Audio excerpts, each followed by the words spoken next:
the Dispatch 1 lens, and I will be showing you how to remove and install the lens. In order to remove, you're going to pull up on this top part of the frame and push out with the lens. You are going to do the same with the other side of the lens. So pull up on the top part of the frame and push out with the lens. Now they have been successfully removed.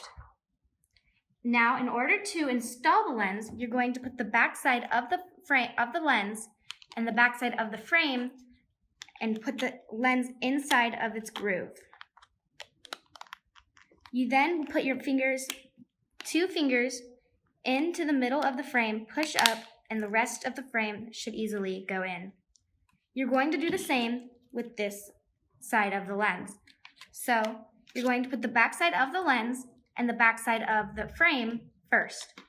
So you put the back side of the lens into the groove, put these two fingers underneath, push up, and the rest of the lens should easily go inside.